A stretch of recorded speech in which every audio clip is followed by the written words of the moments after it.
श्री हरि विष्णु परम स्वयं ही है। समय समय पर भी हम सबके उद्धार के लिए अवतार धारण करते हैं। ऐसा ही एक अवतार उन्होंने कल्पात में लिया था जब पृथ्वी सब ओर से जल में डूबी हुई थी।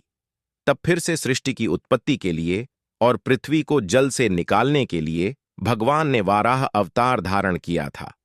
यहां हम सब आपको बताना चाहते हैं कि जब एक कल्प का अंत होता है तो ब्रह्मा जी की रात होती है तो पृथ्वी पर प्रलय आती है। पृथ्वी को जल से निकालने का मतलब पृथ्वी के अलग अलग खंडों को रसातल से ऊपर ले आना है ताकि मनुष्य की उत्पत्ति जिससे उन पर हो सके। ये कथा श्रीमद् भागवत महापुराण की त्रयोदशी अध्याय से ली गई है। ब्रह्मा जी ने अपने शरीर से स्वयंभू मनु और उनकी पत्नी शतरूपा को प्रकट किया। तो स्वयंभू मनु ने हाथ जोड़कर बड़ी नम्रता से श्री ब्रह्मा जी से कहा, भगवान आप सबके पिता हैं, हम ऐसा कौन सा कर्म करें जिससे आपकी सेवा हो सके। आप हमें आज्ञा दीजिए कि हम आपके लिए क्या कार्य करें। श्री ब्रह्मा जी ने कहा, पृथ्वीपति तुम दोनों का कल्याण हो। मैं तुमसे बहुत प्रसन्न हूं क्योंकि तुमने निष्कपट भाव से मुझे आज्ञा दीजिए ये कहकर मुझे आत्मसमर्पण किया है। तुम अपनी भार्या से अपने ही समान गुणवती संतान उत्पन्न करके धर्मपूर्वक पृथ्वी का पालन करो। यज्ञ द्वारा श्री हरि के आराधना करो। राजन प्रजा पालना से मेरी बड़ी सेवा होगी और तुम्हें प्रजा का पालन करते देख भगवान श्रीहरि बहुत प्रसन्न होंगे।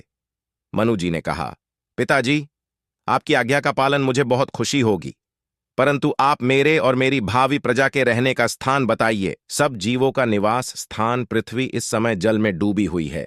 आप इस पृथ्वी के उद्धार का पतन कीजिए। पृथ्वी को इस प्रकार जल देख।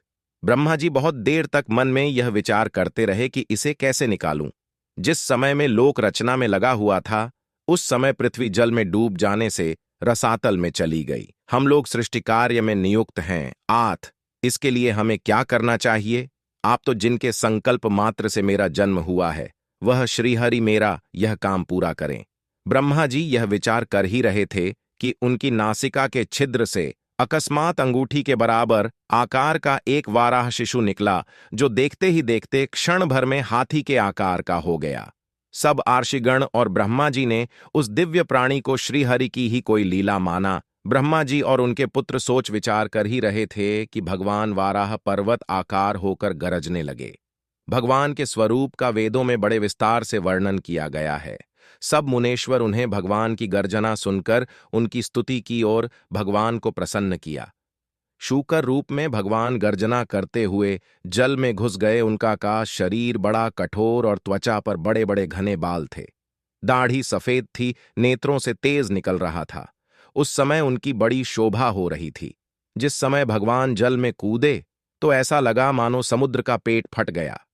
वह जब भगवान यज्ञ मूर्ति अपने बाणों के समान पेल के खुरों से जल को चीरते हुए उस अपार जल राशि के पास पहुंचे तो वहां रसातल में उन्होंने समस्त जीवों के आश्रय भूता पृथ्वी को देखा, जिसे कल्पात में शयन करने के लिए श्री हरि ने स्वयं अपने उदर में लीन कर लिया था। फिर वह जल में डूबी हुई पृथ्वी को अपने दांतों पर लेकर रसातल से ऊपर आए। जल से बाहर आते समय उनके मार्ग में विघ्न डालने के लिए वहां हिरण्याक्ष ने से जल के भीतर यह उन पर गदा से आक्रमण किया।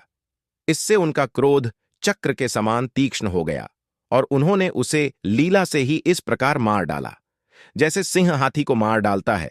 उस समय उसके रक्त से तृतीय के कारण ऐसी जान पड़ते थे कि मानो कोई गजराज लाल मिट्टी के टीले में टक्कर मारकर आया हूं।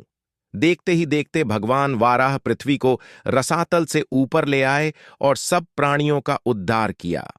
ब्रह्मा जी और आर्षिगण उनकी स्तुति गाने लगे और भगवान अंतर्ध्यान हो गए। तो कमेंट में जय श्री कृष्ण जरूर लिखे।